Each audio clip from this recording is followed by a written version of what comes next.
తెలంగాణలో పార్టీ మారిన ఎమ్మెల్యేల అనర్హత పిటిషన్లపై ఏం జరగబోతోంది? ఓవైపు స్పీకర్ నోటీసులు ఇచ్చారు, మరోవైపు ఎమ్మెల్యేలు వివరణ ఇచ్చారు. బీఆర్ఎస్ కూడా తమ వాదన వినిపించింది. ఇప్పుడు స్పీకర్ వేటిని పరిగణలోకి తీసుకుంటారు? ఆయన నిర్ణయం ఎలా ఉంటుంది? Let's watch.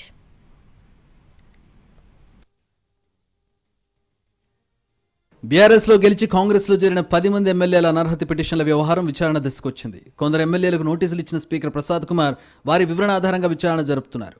ఇంతలోనే రోజుకు అంశం తెర మీదకొస్తోంది. ఎమ్మెల్యేలు ఇచ్చిన వివరణలో అసలు మేం పార్టీ ఫిరాయించలేదు, ఇంకా బీఆర్ఎస్లోనే ఉన్నామని చెప్పారు.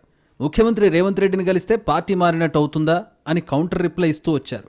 దీనికి కొనసాగింపుగా స్పీకర్ పిటిషనర్లకు నోటీసులు పంపారు. ఇలా ఈ ఎపిసోడ్ కొనసాగుతుంటే ఇప్పుడు మరికొన్ని అంశాలను అధికార పార్టీ లేవనెత్తుతోంది. కాంగ్రెస్లో చేరిన ఎమ్మెల్యేల వేతనం నుంచి ఇంకా బీఆర్ఎస్ ఎల్పీకి 5,000 రూపాయల చొప్పున వెళుతున్నాయి. ఢిల్లీలో చిట్చాట్ చేసిన ముఖ్యమంత్రి రేవంత్ రెడ్డి కూడా ఈ అంశాన్ని ప్రస్తావించారు.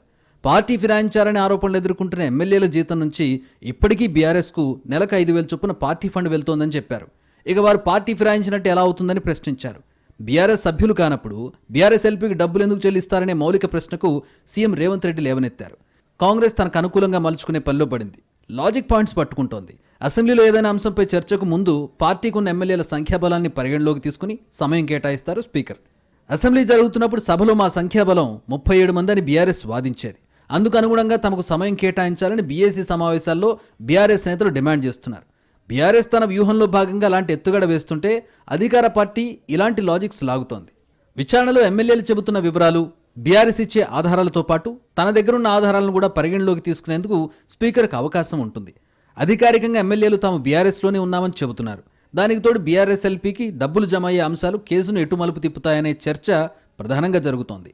సుప్రీంకోర్టు ఇచ్చిన గడువులోపు ఏదో ఒకటి తేల్చేయాలనే ఆలోచనలో అటు ప్రభుత్వం, ఇటు స్పీకర్ కూడా ఉన్నారు. అందుకు అనుగుణంగా నోటీసులు, రిప్లైల పరంపర కొనసాగుతోంది.